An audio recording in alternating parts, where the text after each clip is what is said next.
Well, the vision for the Regional Mobility Authority is to look at the entire network as a system. How do these roads play off against each other? How are they interconnected? Are they integrated? Do we have seamless connections between our roadways? That's really something that we've lacked in this area for a long time. So if we ever lose the vision that this is regional, then we should go away because we're not relevant anymore. The two counties that currently make up the RM8, Williamson and Travis, have come together realizing that people and traffic don't stop at county lines. People don't even know where those county lines are. So what's important is to make sure that they don't get in our way of creating a regional system of network of roads.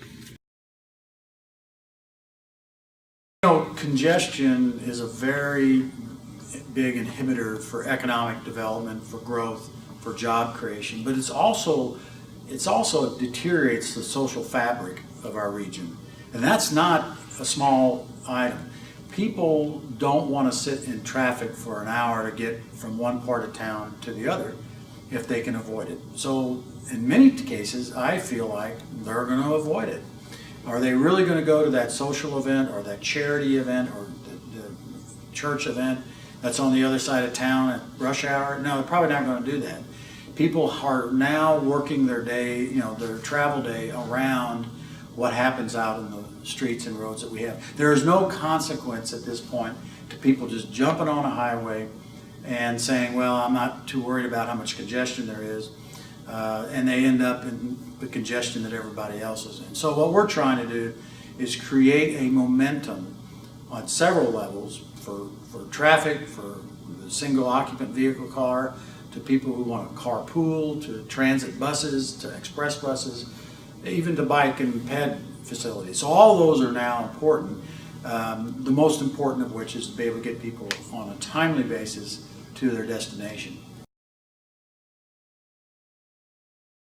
Yeah, what we found in Central Texas, and I'm sure the same is replicated all over the country, is that when you get the levels of congestion that we get, that what industry, what distribution facilities, what retail, manufacturing, they all want to be able to get out of their plants quickly, and they want to be able to get on their major highways as fast as possible.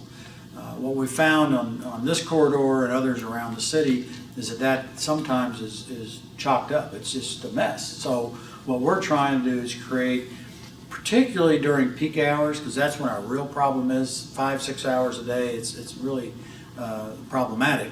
So what this is going to do is allow business industry to better utilize their resources and better utilize their transit. Freight will really see a benefit on 290 at this juncture. And there's a lot of underutilization along 290. I think when we have this facility open, new businesses are going to be drawn to the 290 corridor. Well, what we like to say at the Mobility Authority is that we're trying to make roads smarter. And in fact, we are making roads smarter. We're using technology now to get more people onto the same or slightly expanded capacity facilities. By that I mean they use a toll tag now. That's the basic level of technology. But we're going to see ever increasing technology that's going to deal with express lanes, where we actually price people according to the level of congestion to keep people moving at 50 miles an hour. We're going to see smartphone apps enter the mix very soon. In fact, they've already entered the mix at some level, but we're going to see the smartphone apps ramp up to give people a better idea when to access the roadway system and how to access it and how to get through it with as little congestion and as little heartbreak as possible.